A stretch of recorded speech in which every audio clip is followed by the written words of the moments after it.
Shalom saudaraku yang dikasihi Tuhan dimanapun Anda berada. Selamat menyambut Paskah pada hari-hari ini. Sebagian sedang mengingat atau memperingati Jumat Agung dan sebagian sudah mempersiapkan diri untuk menghadapi atau menjelang Paskah. Hari ini kita akan terus belajar firman Tuhan dan kita tiba pada bahasan Matius pasal 11 ayat 28, 29 dan ayat yang ke-30. Demikianlah bunyinya, marilah kepadaku semua yang letih lesu dan berbeban berat. Aku akan memberi kelegaan kepadamu. Pikulah yang kupasang dan belajarlah padaku. Karena aku lemah lembut dan rendah hati, dan jiwamu akan mendapat ketenangan. Sebab yang kupasang itu enak, dan bebanku pun ringan. Nah, indah sekali perikop ini atau 3 ayat ini diawali dengan undangan yang jelas dari Tuhan Yesus. Dikatakan, Yesus berkata, marilah kepadaku. Ini adalah sebuah undangan yang sangat-sangat menjanjikan, undangan bagi sebuah kelegaan. Dikatakan, dan jiwamu akan mendapat ketenangan. Ini undangan yang terbuka bagi siapa saja, dan itu sebabnya dikatakan ada kata semua. Marilah kepadaku semua yang letih, lesu, dan berbeban berat. Aku akan memberikan kelegaan kepadamu. Kata yang dipakai adalah semua. Betapa perkataan Yesus ini sangat-sangat melegakan dan memberi damai. Sebab kalau kita mengamati dari konteksnya, maka saat itu Yesus sedang ada di top, di puncak pelayanannya. Orang-orang sakit disembuhkan, orang buta melihat, orang mati dibangkitkan, roh-roh jahat diusir, pengajarannya membuat orang takjub, dan begitu banyaknya orang yang datang kepada Yesus. Nah, apa yang dikatakan Yesus justru, marilah kepadaku. Ada kecenderungan untuk seseorang yang mulai menanjak karirnya, yang mulai dikenal oleh banyak orang, maka orang-orang itu membatasi diri. Mulai menyewa pengawal, dulunya bisa langsung ketemu, sekarang harus lewat sekretaris. Sebelum sekretaris harus ketemu front desk. Sebelum ketemu front desk harus ketemu security dulu. Di mana biasanya tidak seperti itu. Nah, kita lihat semakin orang jadi terkenal, semakin dia sulit didekati. Beda jauh dengan pada saat dia masih biasa-biasa saja. Hal demikian juga terjadi di dunia kegerejaan.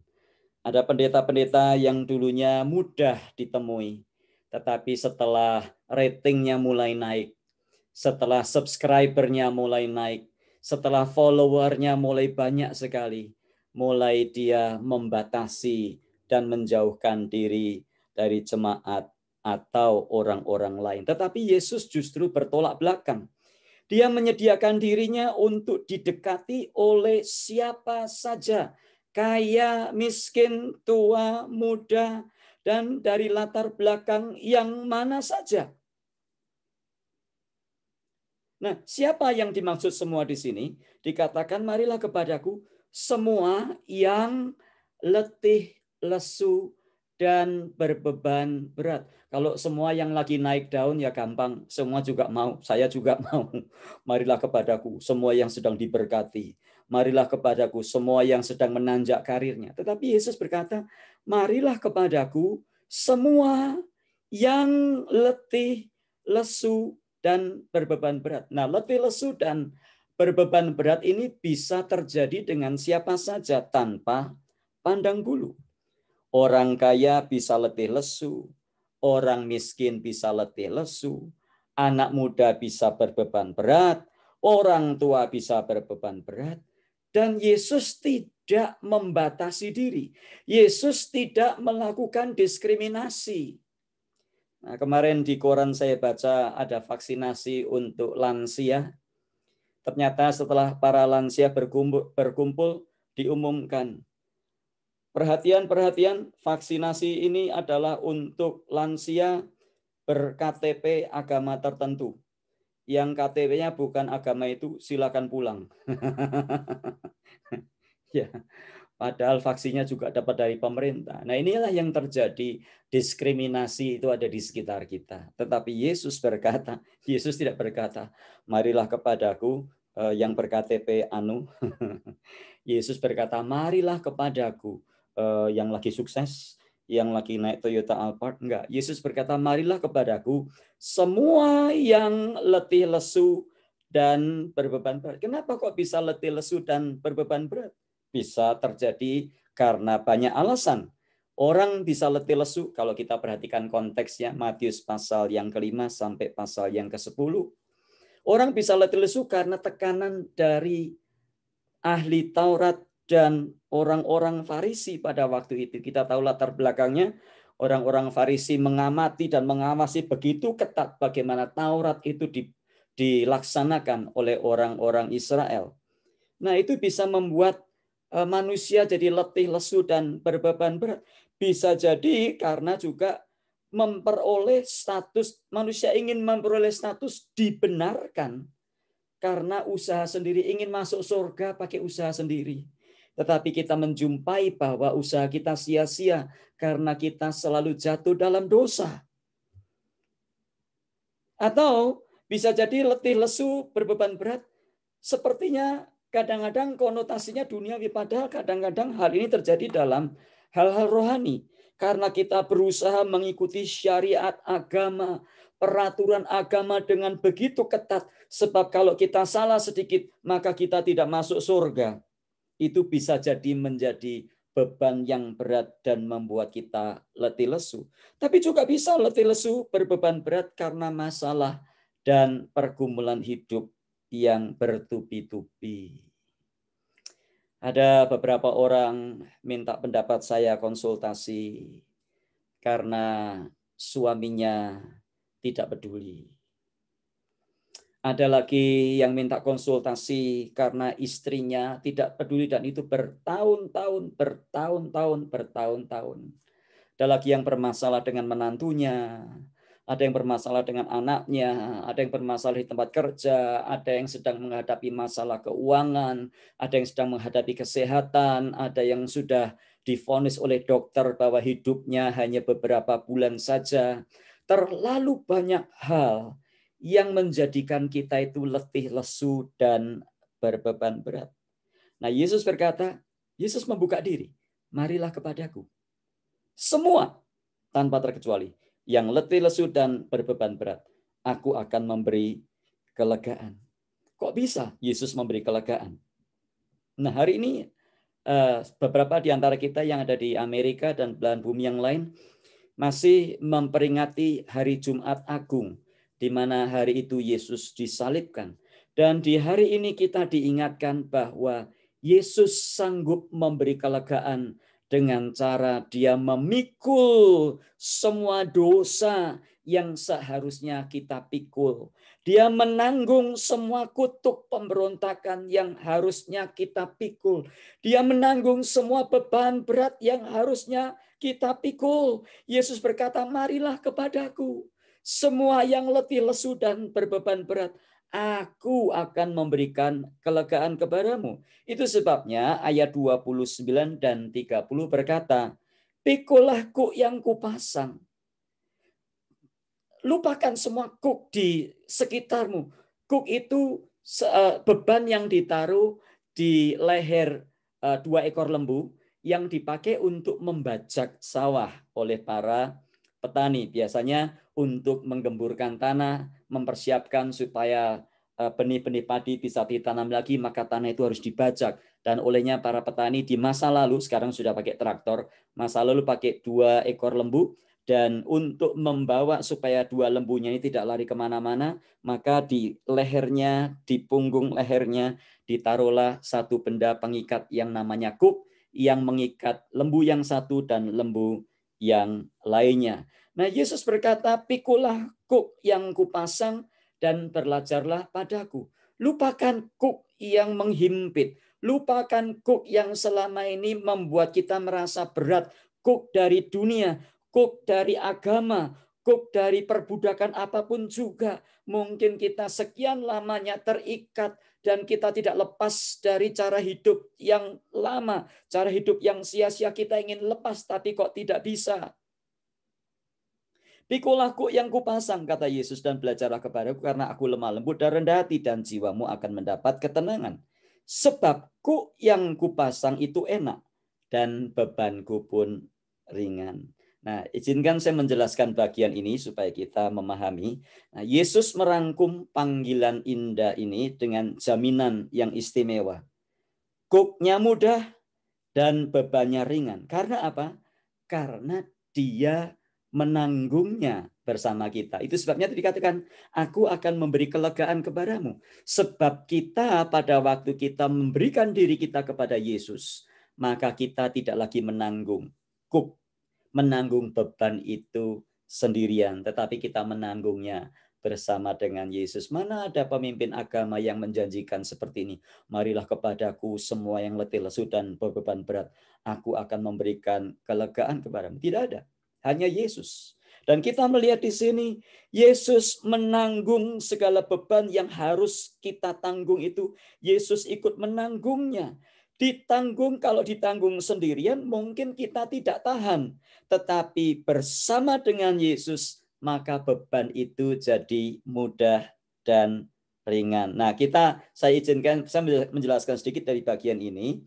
Nah, kalau Yesus menggunakan ilustrasi seperti itu sebetulnya adalah ilustrasi yang biasa bagi orang-orang dengan latar belakang Timur Tengah, latar belakang Israel pada waktu itu.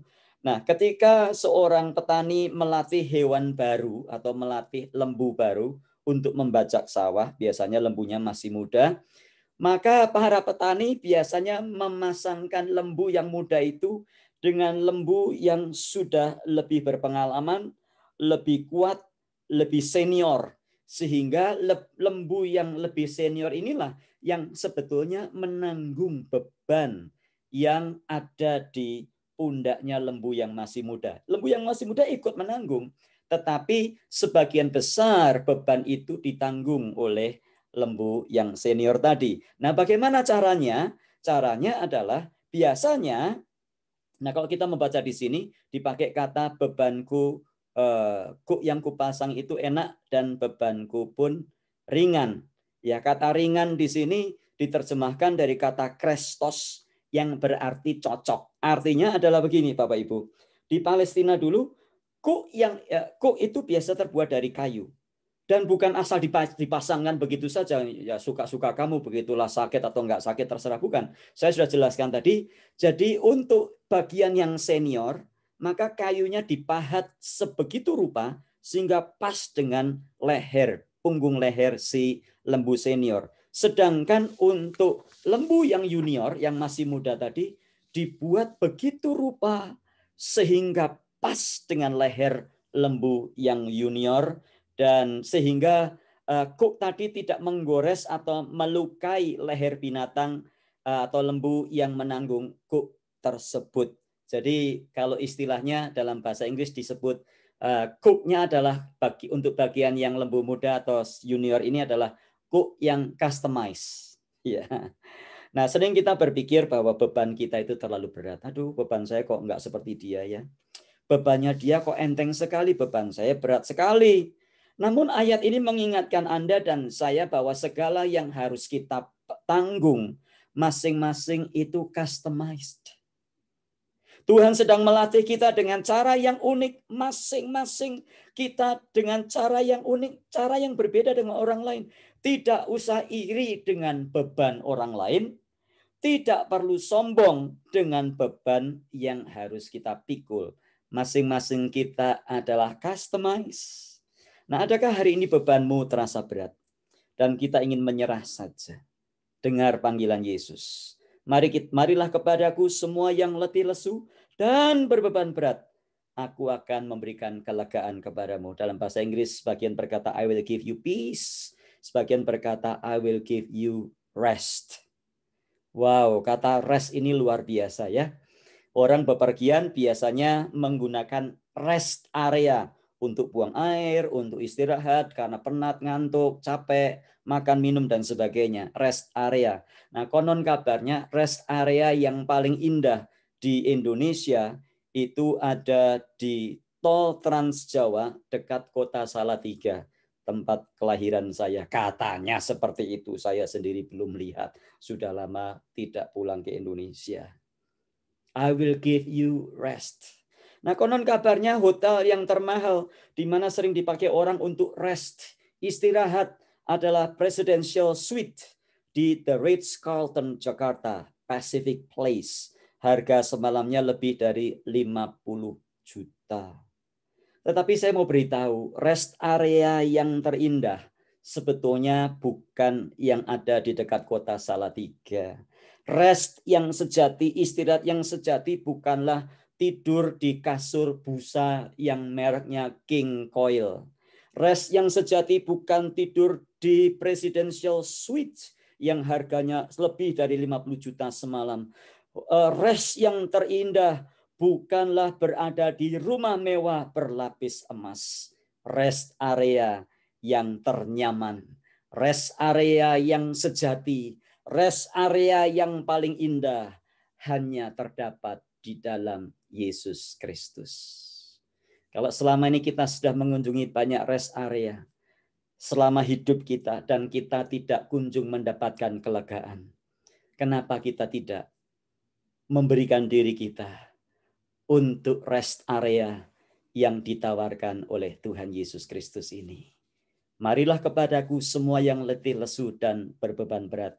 Aku akan memberikan kelegaan kepadamu. Aku akan memberikan rest kepadamu. Mari kita berdoa. Terima kasih ya Tuhan buat firman-Mu di hari Jumat Agung menjelang Paskah ini. Biarlah kata-kata firman-Mu ini menggugah hati kami untuk kami mulai belajar menyerahkan hidup kepada Yesus Kristus. Menyerahkan diri kepada Tuhan Yesus. Mengikut Yesus dan ajar kami Tuhan menjadi murid-Mu yang sejati. Supaya kami tidak menghadapi hidup dengan akal-akalan. Supaya kami tidak menghadapi hidup dengan cara-cara kami sendiri. Tetapi kami menghadapi kehidupan dan beratnya beban kehidupan ini dengan cara-cara Tuhan yang tertulis di dalam firman-Mu. Tolong kami semua ya Tuhan. Di dalam nama Tuhan Yesus kami berdoa dan mengucap syukur. Haleluya. Amin. Tuhan memberkati. Sekali lagi selamat Paskah dan sampai jumpa esok.